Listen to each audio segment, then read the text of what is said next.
doing a screen capture video, and it's 1 o'clock in the morning. So I closed my wife's door and I warned my son who's downstairs playing. So I'm gonna let you see real time me starting to play around with the new name of the school program we're building. And so I'm gonna hit new, and I'm going to go ahead and have it be horizontal because it's gonna fit my screen nicely. And I don't really care what the actual measurements are right now, because I can zoom out. So here you are getting the announcement of the new name. Bum-ba-da-ba-doo. Are you ready? Are you ready?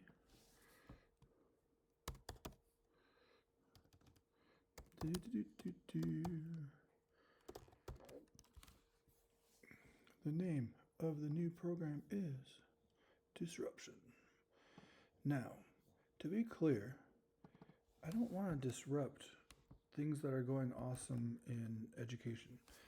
I still like being a public educator. I still think public education goes great.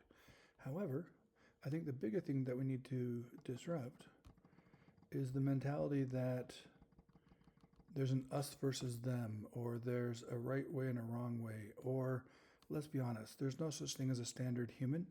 And so to have standardized education, it misses the mark. So I'm going to start playing with some ideas of what this will look like. I'm addicted to the font Impact. I use it constantly and I like it. So let's make this fill the screen. And let's get this nice and big so we can play with it a little bit. And we'll see if there's any big problems with the way these letters are fitting with each other. And we'll talk about things I want to include with this. So I do want to insert some other things. I'm looking here, first of all, for these shapes. And the nice thing about Impact as a font is it really doesn't leave any really big, huge gaps. This D is still pretty squared off, so there's not all this dead space between the D and the I. Even the S, not too much dead space. Here, right here is an interesting challenge. Between the P and the T, of course, that's going to be a little bit messed up. But nothing else really looks too problematic. So I like Impact, and I overuse it, and not everyone agrees with me, but that's okay. Dear Impact designer, whoever you are, I like you. So I do want to kind of pull in some other references that I want to be aware of. So if I were to go to, let's go to place, and let's type in teen entrepreneur association. Oh, that didn't work very fast. We'll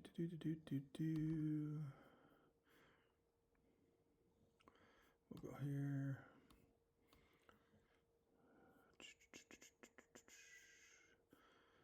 And I've got a million different logos here. That one's doesn't look like I used Impact on that one. I just want to find a logo real fast of what we're doing for Teen Entrepreneur and show you why we did that. And I'm just not finding it as fast as I want to find it. Here we go. So I used a bunch of different fonts on this over the last 5 or 6 years, so I'm not really married to one of them. But this pink light bulb is important. And I think it's a little bit more purple than I meant it to be. But that pink light bulb, there was some thought behind it. So the Entrepreneur Association, we didn't want to look silly teenager. We didn't want to look like we were trying to treat teenagers like little kids. But I didn't want to pretend like it was for adults. It wasn't for every entrepreneur. And I wanted to choose a color that wasn't a common school color. So that color scheme was intentional. And I just want to remember that color. It's a little more purple than I meant it to be on the screen right now, but that color mattered. Then the light bulb, pretty classic ideology, and then the gear, pretty obvious iconography. That I want there to be, something that happens inside of ideas. Again, this font, I do like a really clean sans serif font. And disruption is probably not going to be the only thing that we use in our naming. So I'm going to put a tagline underneath it, but it's going to be secondary importance. So we're going to type the word schools. And we can talk about that here in a second. If I want to choose well, first of all, it's got to be smaller. So let's go, smaller. But I don't want it to be as heavy and just smaller. I want it to be a different kind of font altogether, kind of like that Teen Entrepreneur Association. I do tend to like all caps. I don't want to choose something that's too overused. So the problem with some fonts, even that are designed well, like I don't hate Myriad. It's just been used a lot. And so it starts becoming, you know, um, overused, like expected. So if I have the nice squared off impact font, something a little bit more roundy on the bottom is interesting. And then I tend to like really wide kerning. So kerning is when you spread the letters out and you let it fill the space. And usually it's right here. So if I were to go really, obviously that's not going to be big enough and it starts looking kind of weird already because the space between the O's don't match the space between the L's. So I can make this a little bit bigger, like maybe 150 or something like that. We're just guessing at this point. I mean, that's way too big. So I should do something besides just trusting my eye. And I know I don't want that for over. I know I'm going to want it lined up with the edge of the D. If you ever heard the term crap design, contest, repetition, alignment, and proximity, I want to make sure that it feels aligned. But when you technically line something exactly with the edge, it often doesn't always feel aligned. Like if I were to take that actual bump of the S and make sure it's right in the edge, it's going to start feeling a little bit, a little bit off. So it's got to figure out what looks nice. Now, if it was an H, it'd be a little bit different. It'd be lined up nice and clean. So I don't want it to be feeling like it's out here somewhere, but I also don't want to feel like it's minimalized. So I'm going to go with just visual and have a feeling about aligned. I had an art teacher once that said you can paint things in a way that gets the point across. It doesn't have to be exactly right. So let's go and guess how big these are going to be. There's probably some kind of faster way of knowing what this is. And there's some designers probably mocking my lack of knowledge here. We've all heard about imposter syndrome, right? So 1500 is getting close. What does 1600 look like? Too big. Let's go 1550. That's looking pretty darn good, actually. Now, I actually don't like it. Something is not looking good to me. So that's going to be something we get to play with later. But that right now puts all the emphasis on schools, and all that white space is making schools way too important. And so that's not going to be the design that we do, and I thought it was going to be. Right now, disruption is so squared off that it becomes hard to read. So much for my first theory. That was going to be where I was going to start playing today. I like the idea of the word schools being a little bit of a lighter color than the word disruption, because I do think the word schools is less significant than the concept of changing the way we think about what is learning. So I don't want to choose the color. Again, I'm making it now stand out even more. So if I take the disruption as the color, and then I can take schools as, if I want to do like a nice gray tone. So decide how light I want that to be so it kind of disappears a little bit. I'm probably disappearing a little bit too much. That's going to put the importance back on disruption. So disruption schools, and we have purchased the .com and .org for that, and in the process of getting the LLC. Now, one thing I'm doing with a company called Flitch Marketing, or Flitch Creative, they're looking at who else is in the industry, and public schools are there. They're probably one of the most common people, but one company I've really been impressed with is American Heritage Schools. I'm not going to try to steal anything from them. I'm just trying to give them a shout out. I hear mostly good things about them. Not every student that I talked to liked their time there, because otherwise they'd still be there. But if we were to go to the American Heritage School site and look at what my competitors are doing, they're going to have a very different vibe. First of all, this is pretty darn young looking, but let's look at their logo. So let's type in the word American Heritage School logo.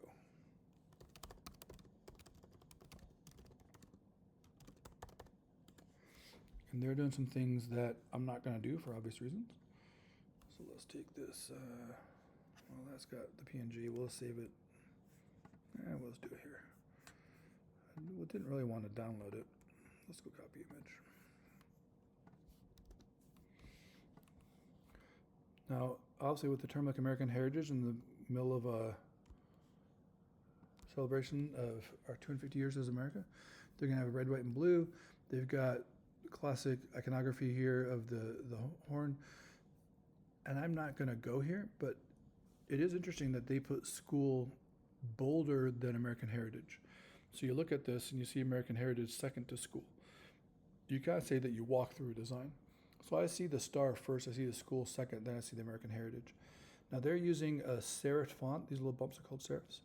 And that automatically implies that there's some kind of old school antique vibe going on.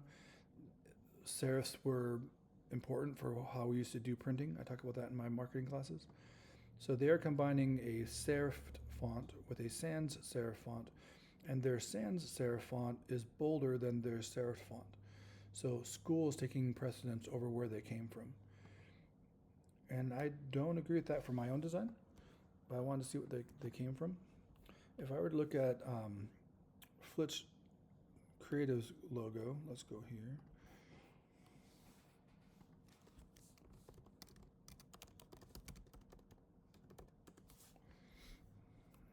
They've got a pretty strong color, and they have a logo based on someone, a person, like a mascot. And I don't know that I'm going to, but if you look at their creative logo, they are obviously trying to prove with their design that they're non-traditional. A little 80s. I don't want it to go to that. There we go, that works. So that didn't work as a really quick example. Let's go back a little bit. Man, that didn't work at all. So let's look at the concept of disruption.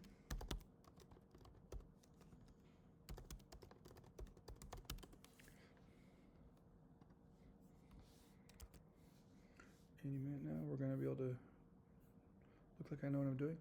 Let's go icons that imply disruption.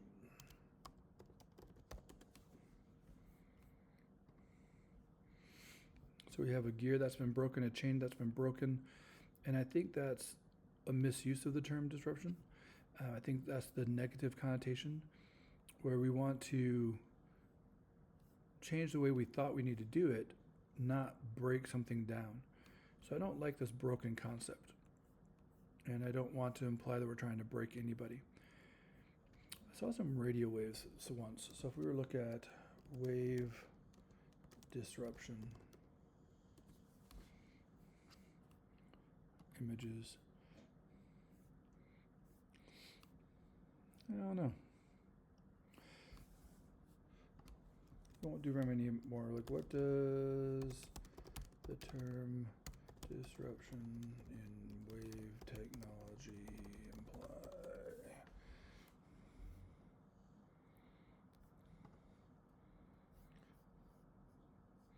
So you have lines, something's messing up with it. It still looks like it's a bad thing right here.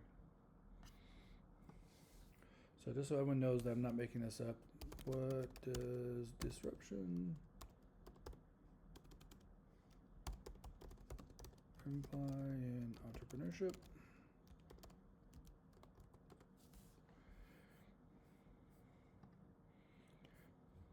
Innovates, reaches wider audience, drives industry evolution. So evolution.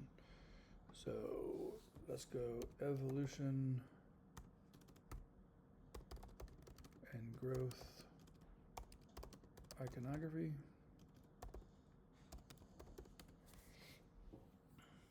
We have bar charts, someone growing, baby to person, up arrows. Let's go.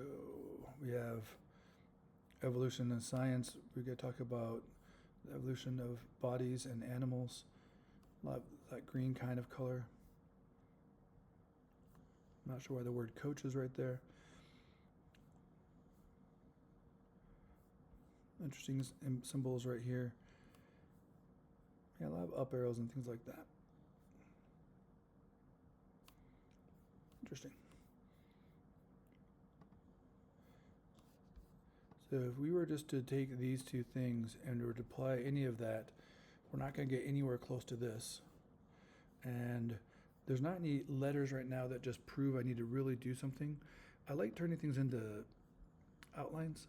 So if I were to take this and turn that into an outline, now that becomes an outline, and if I were to grab the arrow, I can take things and I can adjust things.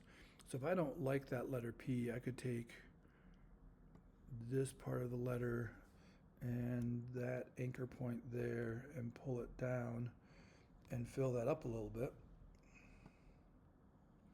And I could do that same thing. I think I can actually repeat the effect. Nope, it's not gonna let me do that. So we'll go here and decide how much I want to take that down.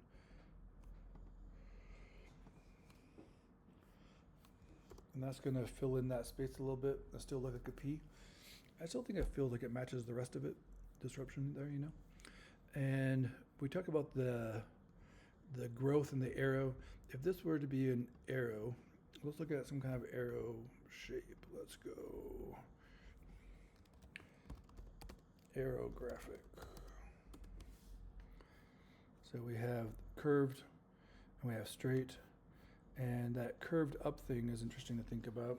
I don't know if I actually like this particular arrow. I don't like how roundy this one is compared to how squared off our impact font is. So this one's nice and square. I'm not going to copy it exactly, but if I take this and go back to here, consider that as something to think about. And let's go back to there, and a really classic arrow shape.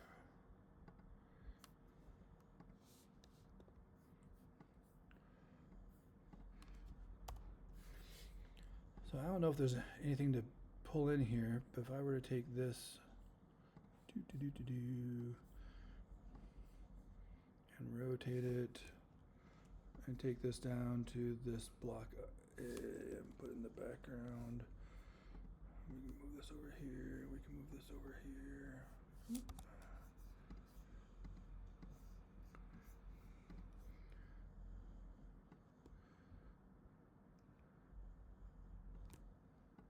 Let's make this about the same shape as that eye.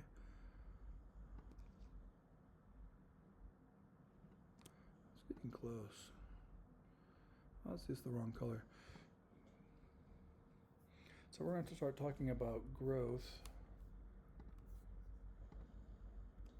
What if the disruption becomes implication that we're trying to grow and not break? So now I just need to kind of take this letter I and take this up to, well, I could do a couple different ways. Let's take it to here.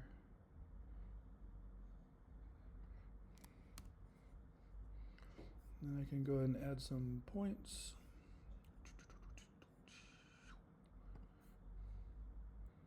I can add one there. And I can add one there. And now I'm going to have 1 point here, 1 point there. And so this point needs to move over to that point that's already there.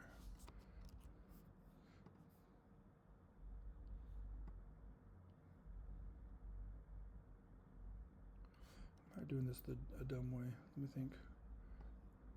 Let's do it this way instead. That's going to make it easier to maintain.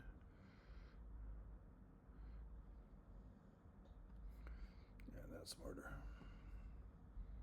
I'm going to act like I thought of that before I did it. I want one more point right in the middle. That's the middle. I'm not sure if that's true or not. If I take this up, hold on the shift key, constrain it, moving straight forward. Looks like it's pretty right on. It's a little bit Well, looks like it's pretty aligned. And so now we can just delete that graphic. So this is the arrow graphic, and delete that one. So now I've got disruption schools. I don't know if that is too distracting of an arrow. And I can also stylize that differently if I wanted to kind of match any of the other shapes and thicknesses here. Maybe that arrow's too thick. If I were to take this shape, I'm trying to think where there's a arrowy shape right here. This is interesting. That the end might be interesting to think about.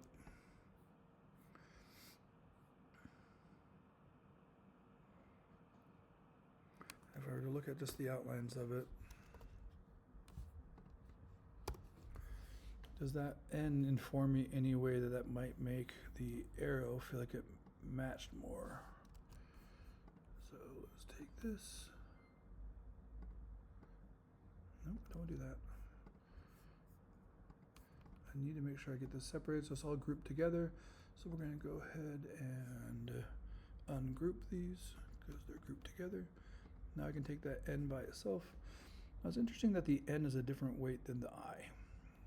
I'm not sure how I feel about that. So I wonder, is the N the same width as the I on the other side? Not so much. I don't design a lot of fonts, so I can't say I'm mad about that, but the N is narrower than the D. And the N is closer to the S, but definitely narrower than the R. But this angle is interesting. So this angle compared to the S isn't being repeated anywhere. If I were to take this S shape, is the angle of that curve closer to the 45-degree angle that we have on the arrow? Not really. So if this S were the top of the arrow,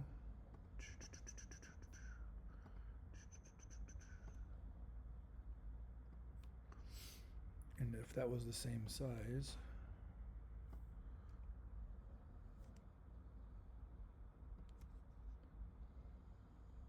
does that point right there end up meeting it or not?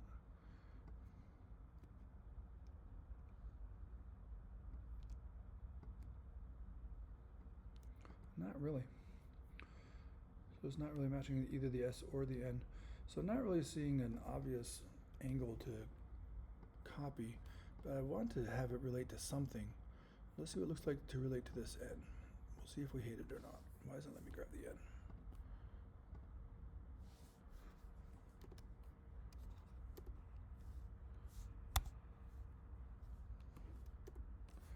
So here's the N. There's that angle right there. I mean, if I copy that angle, it's going to really get rid of this little step here almost altogether.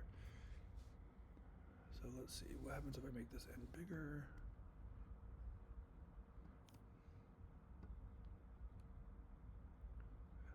That angle can then cut back in right here. So if I were to take this point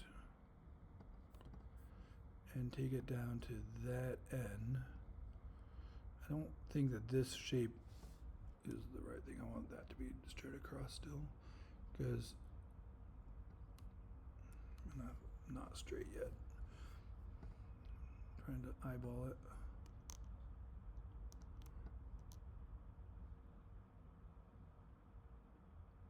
And maybe I'll just have to deal with an eyeball right now. Oh, I think it's at 0.09, whatever. Let's see here.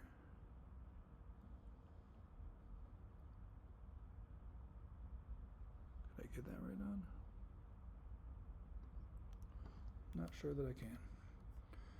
Okay, so there's that one. Now I'm gonna reflect this one.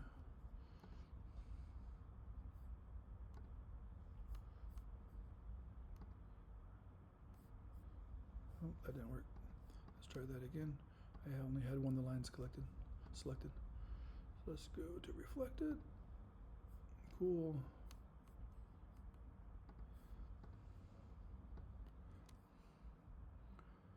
Then we'll take this right there. Make sure I have that point in the right place. I'm a little bit off.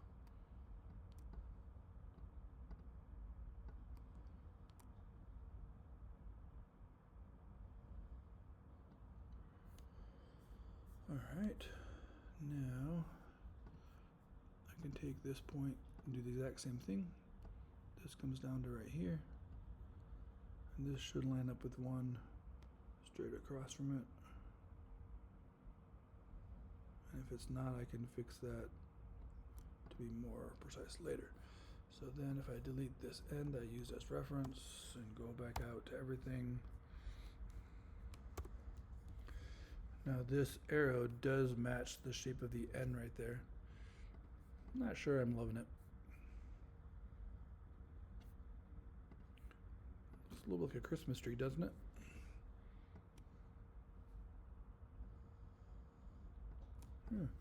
That's not what I meant to do, but I kind of like the eye coming down.